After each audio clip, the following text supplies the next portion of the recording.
வணக்கம். ஓஷோவோட தம்மபதம் சொற்பொழிவு தொடர்ல இருந்து இன்னைக்கு நாம 47வது ஆடியோவுக்குள்ள ஆழமா போகப் போறோம். இதுல நாம ஏன் கஷ்டப்படுறோம், நம்ம கஷ்டத்துக்கு யார் காரணம், அப்புறம் இந்த சுவர்க்கம் நரகம்னு நாம நம்பிக்கிட்டு இருக்கிற பல விஷயங்களை ஓஷோ மொத்தமா உடைச்சு பார்க்கறார். ஆமா, இது ஒரு பயணம் மாதிரி. வெளியிலிருந்து ஆரம்பிச்சு மெதுவா நமக்குள்ளேயே போற ஒரு பயணம். ஓஷோவோட கருத்துக்கள் சில சமயம் அதிர்ச்சியா இருக்கும், ஆனா நிச்சயமா சிந்திக்க வைக்கும். வாங்க ஆரம்பிக்கலாம். நிச்சயமா. இதுல முதல் கேள்வியே ரொம்ப நேரடியானது. ஒருத்தர் கேக்குறார், வாழ்க்கை பூரா பயத்திலையும் தப்பு பண்ணிட்டோமேங்கிற ஒரு உறுத்தல்லையும் ஒரு நரகத்துல வாழ்ந்துட்டோம், செத்ததுக்கு அப்புறமும் எங்களை நரகத்துக்கு அனுப்பணுமா அப்படின்னு. ம், அந்த கேள்வியில இருக்கிற வலியே புரியுது. இதுக்கு ஓஷோவோட முதல் பதிலே ஒரு குண்ட தூக்கி போடுற மாதிரி இருக்கு. அப்படியா? என்ன சொல்றார்? அவர் சொல்றார், யாரும் உங்கள நரகத்துக்கு அனுப்புறதில்ல, நீங்களே தான் போறீங்க. ஒரு நிமிஷம். என்னது? கடவுள் எங்களை அனுப்பல, நாங்களே தான் போறோமா? இது மொத்த நம்பிக்கையும் தலைகீழா மாத்துதே. அதுதான் புத்தரோட அடிப்படை கருத்து. ஓஷோ அதைத்தான் இங்க விளக்குறார். அப்போ ஸ்வர்க்கம் நரகம்னு தனியா இடங்கள் இல்லையா? இல்ல, உங்கள தண்டிக்கவோ பரிசு கொடுக்கவோ மேல ஒருத்தர் உட்கார்ந்துட்டு இல்ல. அந்த நம்பிக்கையே நம்ம பொறுப்பா அடுத்தவங்க மேல தள்ளி விடுறதுக்கான ஒரு தந்திரங்கிறாரு ஓஷோ. ஓஹோ, நான் தப்பு செஞ்சேன், ஆனா கடவுள் கருணையானவர் மன்னிச்சிருவாருன்னு நாம நினைக்கிறது ஒரு தந்திரமா? ஆமா, அப்படி நினைக்கும்போது நம்ம தப்போட முழு பொறுப்பையும் நாம ஏத்துக்கிறது இல்ல, நாம தப்பிச்சுக்க ஒரு வழியை தேடுறோம். அப்போ கடவுளுங்கிறதே ஒரு பெரிய சாக்கு போக்குன்னு சொல்றாரா? மிகச்சரியா சொன்னீங்க. கடவுள் நம்பிக்கை இருக்கிற வரைக்கும் நம்ம வாழ்க்கையோட ஸ்டீரிங் நம்ம கையில இல்லேங்கிற ஒரு தப்பான நிம்மதி நமக்கு இருக்கும். ஆனா உண்மையான விடுதலை எப்ப ஆரம்பிக்குதுன்னா, எப்போ நீங்க தனி, உங்க வாழ்க்கைக்கு நீங்க தான் முழு பொறுப்புன்னு உணரும் போதுதான். அதனாலதான் புத்தர் சொன்னார், அப்ப தீபோ பவ, உனக்கு நீயே ஒளியாக இரு, வெளியிலிருந்து எந்த வெளிச்சமும் வராது. சரி, நாம தான் நம்மளோட சொர்க்கத்தையும் நரகத்தையும் உருவாக்குறோம்னு புரிஞ்சுக்கிட்டேன். ஆனா இதுல ஒரு சிக்கல் இருக்கே. என்ன சிக்கல்? நாமளே காரணம்னா நாம ஏன் திரும்ப திரும்ப சந்தோஷத்துக்கு பதிலா துன்பத்தை தேர்ந்தெடுக்கிறோம்? யாருக்காவது நரகத்துல இருக்க பிடிக்குமா என்ன? ரொம்ப முக்கியமான கேள்வி. ஏன்னா ஓஷோ சொல்றார், மனிதன் உண்மையை விட கற்பனைகளை தான் அதிகமா நேசிக்கிறான். அவனுக்கு பொய்களும் பிரமைகளும் தேவைப்படுது. பிரமைகளா? ஆமா, சிக்மண்ட் ஃப்ராய்ட், நீச்சே போன்ற சிந்தனையாளர்கள் கூட இதே தான் சொன்னாங்க. முழுமையான உண்மையோட மனிதனால வாழ முடியாது. அதனாலதான் அவன் கடவுள், சொர்க்கம், நரகம்னு பல கற்பனைகளை உருவாக்கிக்கிறான். அது அவனுக்கு ஒரு விதமான பாதுகாப்பு கொடுக்குது. இது சம்பந்தமா மரியாதை பத்தி ஒரு அருமையான உதாரணம் சொல்றாரே. ஆமா, அது ஒரு அற்புதமான உளவியல் பார்வை. நீங்க மரியாதையை விரும்ப ஆரம்பிச்ச அடுத்த கணமே அவமானத்துக்கான கதவை நீங்களே திறந்து வைக்கிறீங்க. எப்படின்னு கொஞ்சம் விளக்க முடியுமா? ஏன்னா மரியாதை வெளியே இருந்து வரணும். அது அடுத்தவங்க கையில இருக்கு. அவங்க கொடுக்கலாம், கொடுக்காமலும் போகலாம். நீங்க அதை எதிர்பார்த்து காத்திருக்கும் போது அவங்க உங்களை அவமானப்படுத்தவும் வாய்ப்பு இருக்கு.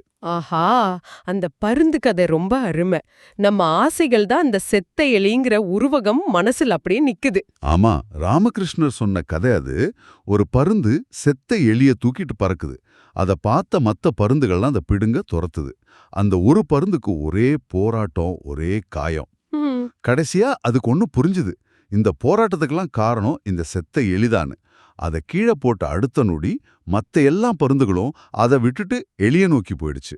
இப்போ இந்த பருந்து தனியா உயரத்துல அமைதியா பறக்குது. அதேதான், நம்ம ஆசைகள் தான் இந்த செத்த எலி. மரியாதை, புகழ், பணம்னு நாம எதை பிடிச்சுக்கிட்டு இருக்கிறோமோ அதுக்காக தான் சண்டையும் போட்டியும் அவமானமும். அதை விட்டுட்டா நிம்மதிதான், இல்லையா? ஒரு நிமிஷம், இத நீங்க சொல்றத கேட்கவே ஆச்சரியமா இருக்கு. மக்கள் அவங்க சோகத்துல இருந்து வெளியே வர விரும்பல, அத புடிச்சிட்டு தொங்குறாங்கன்னு ஓஷோ சொல்றாரா? அது நம்ம இயல்புக்கே எதிரா இருக்கே, ஏன் அப்படி செய்யணும்? அதுதான் இதுல இருக்கிற ஆழமான உளவியல் உண்மை. நேரடியா யாருமே துக்கத்தை விரும்புறதில்ல, ஆனா மறைமுகமா துக்கமா இருக்கிறதுல நமக்கு சில லாபங்கள் இருக்கு. லாபங்களா? துக்கத்துல என்ன லாபம்? முதல் லாபம் அடுத்தவங்களோட அனுதாபம். நீங்க சந்தோஷமா இருக்கேன்னு சொன்னா கேட்கறவங்களுக்கு பொறாம வரலாம். ஆனா எனக்கு உடம்பு சரியில்லை, மனசு சரியில்லைன்னு சொன்னா உடனே அனுதாபம் கிடைக்கும், கவனம் கிடைக்கும். ஓ, அப்ப நம்மள ஒரு பாதிக்கப்பட்டவரா காட்டிக்கிறதுல ஒரு விதமான ஈகோ திருப்தி கிடைக்குதா? இதுதான் மக்கள் அவங்க சந்தோஷத்தை விட துக்கத்தை பத்தி அதிகமா பேசுறதுக்கும் காரணம். சரிதான். சந்தோஷத்தை பகிர்ந்தா அடுத்தவங்க கண்ணு பட்டுடும்னு ஒரு பயம். ஆனா துக்கத்தை பகிர்ந்தா 4 பேர் ஆறுதல் சொல்லுவாங்க. இன்னொரு நுட்பமான விஷயமும் இருக்கு.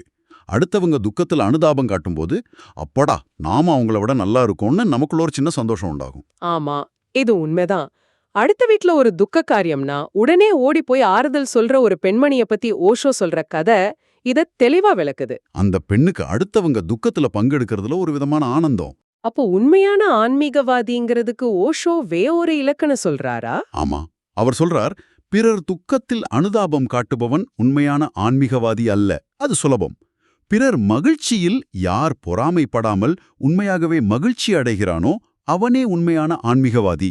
இது ரொம்ப கஷ்டமான விஷயம். ஆமா, இந்த சிந்தனையோட உச்சமா ஒரு பாதிரியார் கண்ட கனவை பத்தி சொல்றார். அது ரொம்ப சுவாரஸ்யமா இருந்துச்சு. ஆமா, சொர்க்கம் ரொம்ப போர் அடிக்கிற மாதிரியும் நரகம் ரொம்ப கொண்டாட்டமாவும் இருந்துதான் கனவு காண்கிறார். ஆமா, ஏன்னா அந்த கனவு ஒரு குறியீடு. அந்த பாதிரியார் சொர்க்கத்துக்கு போறார். அங்க எல்லாரும் சோகமா உம்முன்னு இருக்காங்க. ஒரே அமைதி, ஆனா அது உயிரற்ற அமைதி. அவருக்கு போர் அடிச்சிடுது. உடனே நரகத்துக்கு போற ரயிலை புடிச்சு அங்க போறார். அங்க போனா ஒரே பாட்டு, டான்ஸ், கொண்டாட்டமா இருக்கு. அவர் ஆச்சரியப்பட்டு கேட்கிறார், இங்க சாக்ரட்டிஸ் இருக்கிறாரான்னு. மக்கள் சொல்றாங்க, ஓ இருக்காரு, அதோ அங்க வயல்ல வேலை செஞ்சுட்டு இருக்காருன்னு. சாக்ரட்டிஸ் நரகத்திலையா? அதான் அந்த பாதிரியாரும் கேட்கிறார், நீங்க எப்படி நரகத்துலன்னு. அதுக்கு சாக்ரட்டிஸ் சிரிக்கிறார், யார் சொன்னா இது நரகம்னு? நாங்கெல்லாம் இங்க வந்ததுல இருந்து இந்த இடம் சொர்க்கமா மாறிடுச்சுன்னு சொல்றார். ஆஹா, இதுல இருந்து ஓஷோ சொல்ற பாடம் என்னன்னா, நல்லவங்க எங்க போனாலும் அந்த இடத்த சொர்க்கமா மாத்திடுவாங்க. கெட்டவங்க சொர்க்கத்துக்கு போனாலும் அதையும் நரகமா மாத்திடுவாங்க. இடம் முக்கியம் இல்ல, நீங்க தான் முக்கியம். நீங்க தான் உங்க சூழலை உருவாக்குறீங்க. சரி. கர்மவினை பத்தின ஒரு கேள்வி வருதே. எக்கச்சக்கமான பிறவிகள்ல செஞ்ச பாவங்கள பல பிறவிகள் வரைக்கும் அனுபவிச்சுதான் ஆகணுமா? அப்போ ஞான நெருப்புன்னு சொல்றாங்களே, அதோட பிரயோஜனம் என்ன? இது ஒரு முக்கியமான கேள்வி. இதுக்கு ஓஷோவோட பதில் கொஞ்சம் கடுமையானது. அவர் கேக்குறார், பாவத்தை செய்யும்போது அதோட விளைவை பத்தி கவலைப்படல, இப்ப மட்டும் ஏன் கவலைப்படுற? அந்த விளைவுகளை மனசோட எந்த புகாரும் இல்லாம ஏத்துக்க தயாரா இருக்கிறது தான் உண்மையான ஞான நெருப்புங்கிறார். அந்த முழுமையான ஏற்புத்தன்மையில தான் விடுதலை இருக்கு. அந்த ஏற்புத்தன்மை எப்படி வேலை செய்யுது? பல பிறவிகளோட கர்மாவ ஒரே பிறவியோட ஞானம் அழிச்சிடுமா? இங்கதான் ஓஷோ ஒரு ஆழமான விஷயத்த சொல்றார். துன்பத்துக்கு 2 பரிமாணம் இருக்கு. நீளம், அதாவது லென்த், அப்புறம் ஆழம், அதாவது டெப்த். நீளம், ஆழம். ஆமா, நீங்க பல பிறவிகளோட கர்மாவை அதோட நீளத்துல அனுபவிக்கணும்னா பல பிறவிகள் ஆகும்.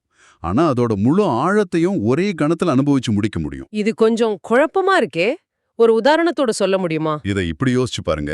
ஒரு 10 மணி நேர படத்தோட கதைய நீங்க 10 மணி நேரம் உட்கார்ந்து பார்த்தும் தெரிஞ்சுக்கலாம். சரி.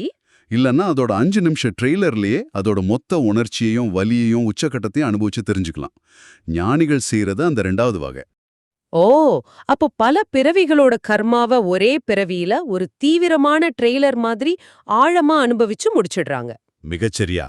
அதனாலதான் ராமகிருஷ்ணர், ரமண மகரிஷி போன்ற ஞானிகள் கடைசி காலத்துல கடுமையான நூல்களால கஷ்டப்பட்டாங்க. அவங்க தங்களோட மொத்த கணக்கையும் ஒரே பிறவில தீர்த்துட்டு போறாங்க. ஒரு நிமிஷம். இது கேக்குறதுக்கு சுலபமா இருக்கு. ஆனா உண்மையிலே கடுமையான தலைவலி இருக்கும்போது இது வெறும் வலி, இது நான் இல்லைன்னு விலகி இருந்து பார்க்க முடியுமா? இது நடைமுறைக்கு சாத்தியமா? அருமையான கேள்வி. இதுதான் பயிற்சியோட சாராம்சம். ஓஷோ சொல்றார், உங்களுக்கு தலைவலி வரும்போது எனக்கு வலிக்குதுன்னு சொல்லாதீங்க. ஏன் அப்படி சொல்லக்கூடாது? ஏன்னா எனக்குன்னு சொல்லும்போது நீங்களும் வலியும் ஒன்னாயிடுறீங்க.